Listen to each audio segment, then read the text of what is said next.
Alright guys, today we're going to show how to change scenes in Unity so that if you walk into a certain object, it will change the level or scene as they are called in Unity.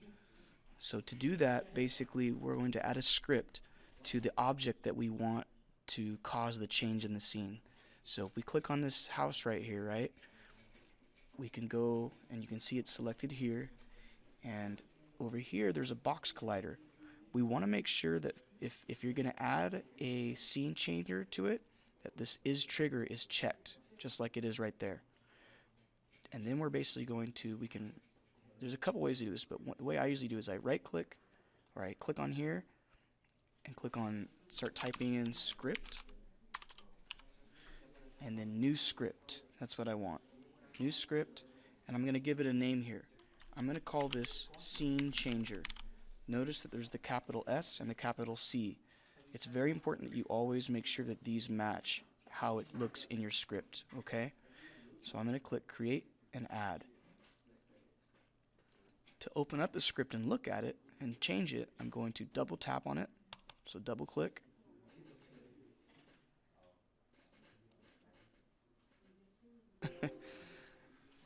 And basically this is the basic script with nothing in it. And I'm going to actually delete all of this because I actually know what the script is already. I actually have posted the script for you in YouTube under the video in the description of the video. I've actually put the code there for you. So all you have to do is copy and paste the code. So I actually have it right here, and you can do the same thing in the YouTube video. Just click and select all of this. Then you right click on the text and click copy. Control C also copies. Click copy, and then I'm going to go back to the script, and where now it's all blank, and look, it says SceneChanger. I'm going to right click and click paste. You can also do Control V to paste onto here.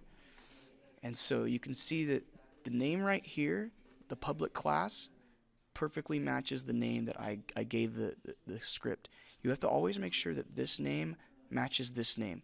If they're even slightly off from each other, including capitalization, it won't work. Okay? The only other thing I have to do right here is press Control S to save it. And you can see the yellow bar turn to green. That means now it's saved. Okay? If you don't do Control S, it's not saved.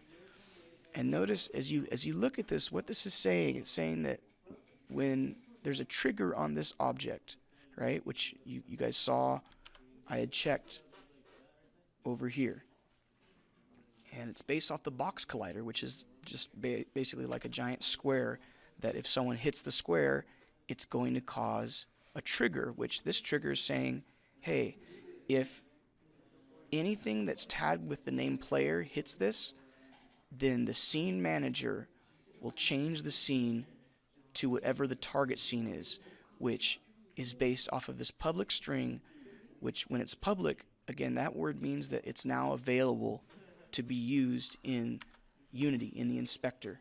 So look at whatever I have as public shows up right here as target scene. If you notice that these words right here match exactly what I put right here, okay?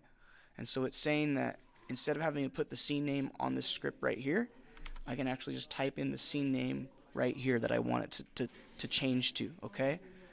And so basically, again, I copy and paste this in, Control S to save it, and then when I go back to Unity, you can see now there's this target scene. And so now I'm going to pick one of these levels that I want to put in here, these different scenes. Scene is the word that Unity uses for level. Okay, so say I want it to go to this question 2. I'm going to go back to my casa here where I attached the script, and I'm going to click in the target scene now and type in exactly how it matches question 2.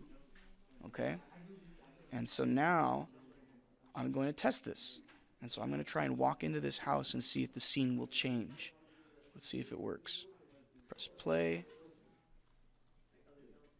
And there's the house. I'm going to walk into it, and boom, you can see the scene changed from the one we were in to this question 2 scene, okay? So that's pretty much how it works. It's not that complicated. Remember that you can copy and paste the code from the YouTube video description, or just type it in as you see it right here. And just always make sure that the name of your public class matches the name that you gave the code. Alright? Have a good day, guys.